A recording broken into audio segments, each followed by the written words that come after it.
What's up sa inyo mga boss? So today ay meron tayong vlog dito kay Malaysian inspired na Suzuki Smash natin. And check natin yung mga maintenance na gagawin natin at mga parts na papalitan natin. So tara.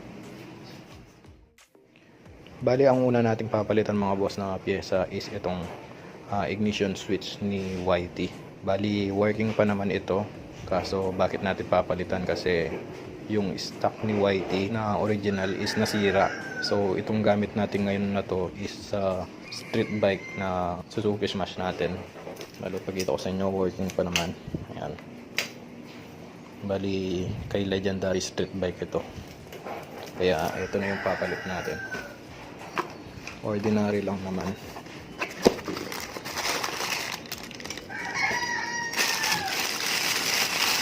Ayan, pero pang Smash.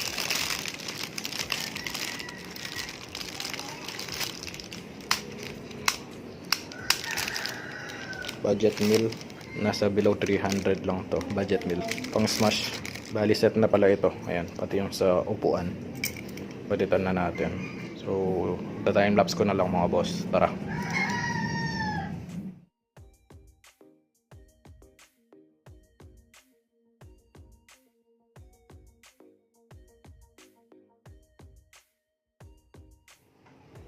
Bali ayan mga boss, bago natin i-install itong bago niya na ignition switch, pagkumparahin muna natin. Ayan.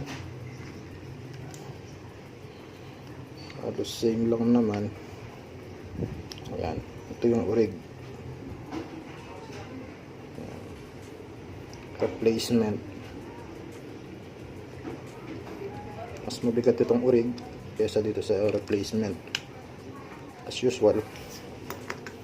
So install na natin ito mga boss. Tapos ito ilalagay na natin kay street bike kasi bubuhayin na natin siya. So let's go.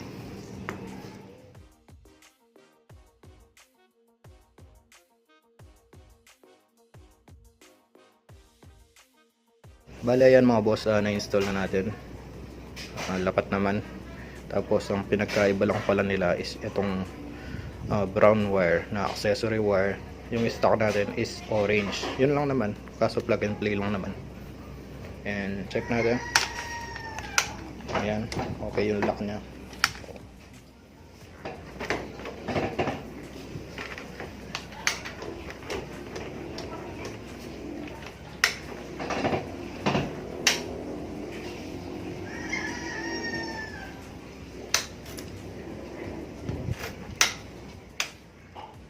So bali ayan mga boss, na-install na natin yung ignition switch. And dito na tayo sa upuan. And ayan, kung mapapansin nyo, meron din issue dito. Ayan, hindi siya naglalak. Ayan.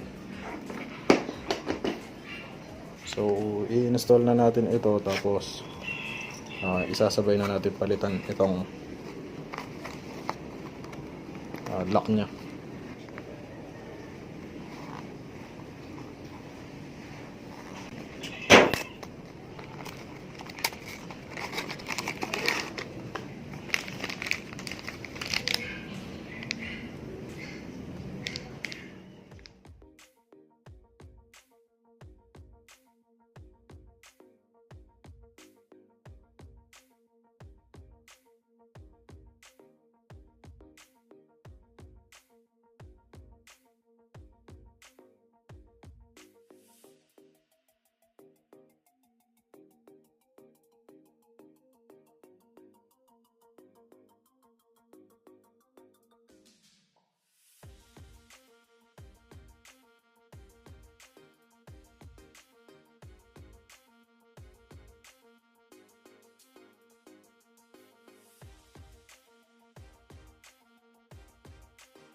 Bale yan mga boss, ayan yung sira ng stock natin, worn out na.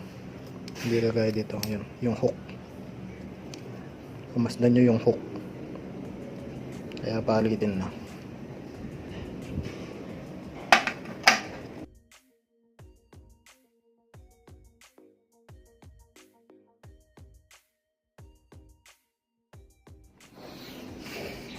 Manual checking.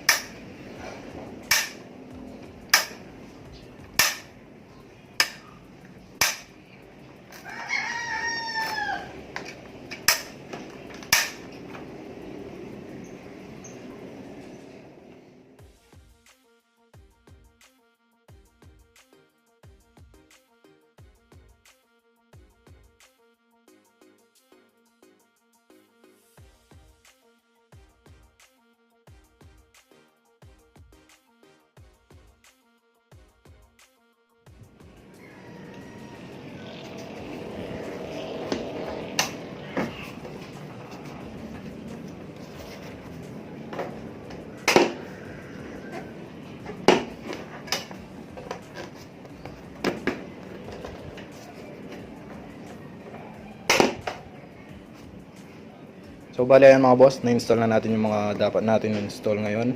And hanggang dito na lang yung vlog natin. Kita-kits sa susunod na vlog mga boss. Always ride safe.